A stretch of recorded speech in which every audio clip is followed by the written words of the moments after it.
सुन, तेरे और साधना के बीच कुछ है क्या?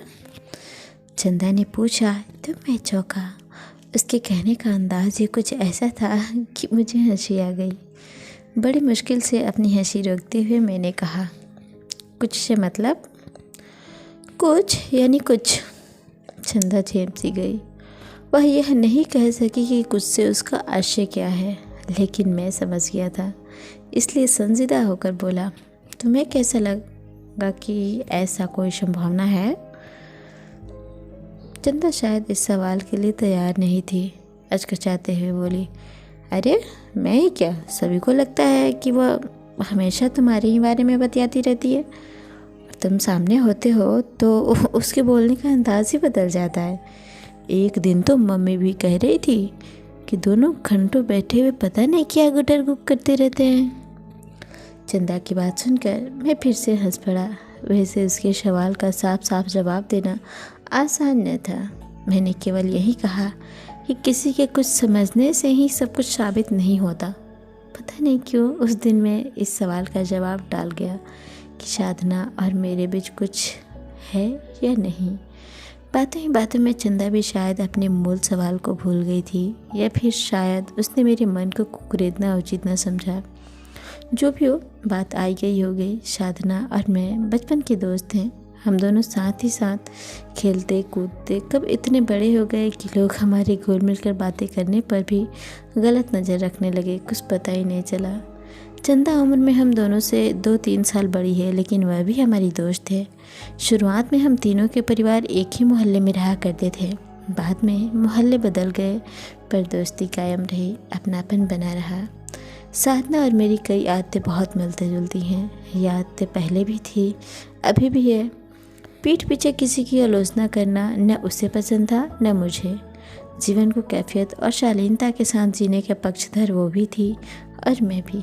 आलू की सब्ज़ी हम दोनों ही चाव से खाते थे और बैगन से दोनों को ही बहुत चिढ़ है। और मैंने अक्सर यह पाया कि किसी व्यक्ति विशेष की किसी ख़ास आदत से यदि मुझे चिढ़ होती थी तो उस चिढ़ का अस्तित्व साधना के जहन में भी थी। हालांकि सामने होने पर हम दोनों एक दूसरे को यह जताते थे कि हम में आपस में कोई मतलब नहीं है, लेकिन जब हम कभी मिले, बहुत दिन हो जाते, तो लगता था कि मानो दिनचर्या का कोई ज़रूरी क्षण लगातार उपेक्षित हो रहा हो। साधना के यूं ही किसी मजाक से चिढ़कर एक बार पूरे महीने भर में उससे नहीं मिला।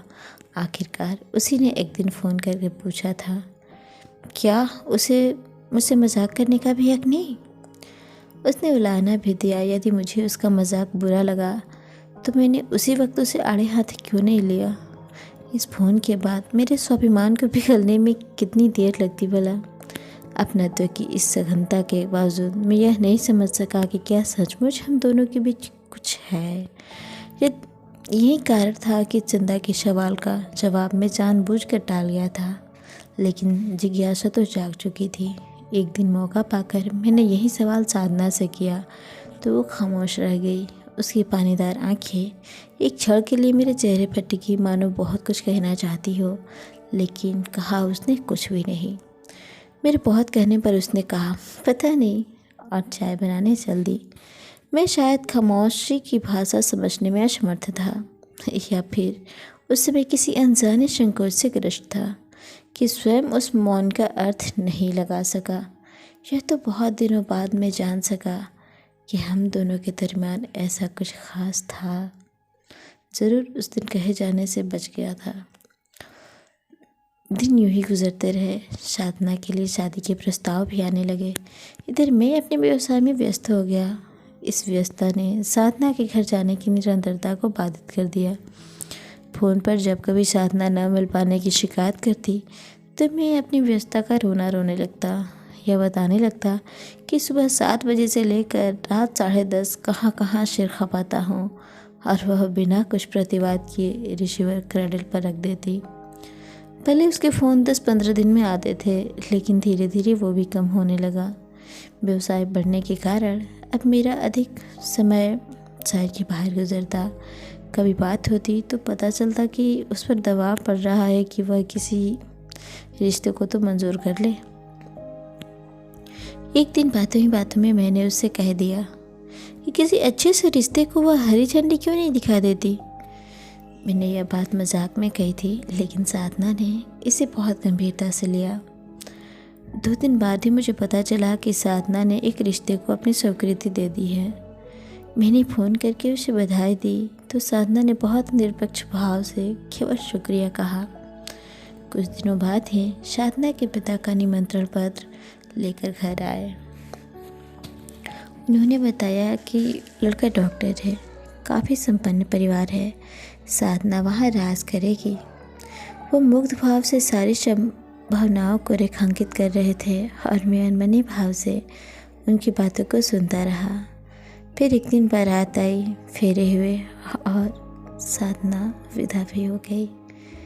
शादी के कुछ दिनों बाद ही एक दिन चंदा रास्ते में मिल गई। मिलते ही उसने शिकायत की, साधना की शादी में तुम दिखाई नहीं दिया अनूप। वहाँ तुमको सबने बहुत मिस किया, कहाँ चले गए थे उस दिन। यही था, मैं संक्षिप्त उत्तर दिया। फिर आए क्यों नहीं साधना के यहाँ। चंदा चौंकते हुए बोली, पता है विदाई के समय भी न जाने क्यों मुझे ऐसा लगता रहा मानो साधना की भींगी आंखें तुम्हें ही तलाश रही हो। मैं एक क्षण खामोश रहा, फिर बोला, मुझे खुद को यह पता नहीं चंदा कि मैं उस दिन साधना के घर पहुंचा क्यों नहीं। बस हर क्षण मन को यह लगता रहा जैसे अंदर ही अंदर कुछ तड़क रहा है, कुछ ऐसा जिसे बरसों से अपने भीतर सहेज कर रखा हुआ था। कुछ यानी? चंदा की सवालिया निगाहें मुझ पर टिक गई।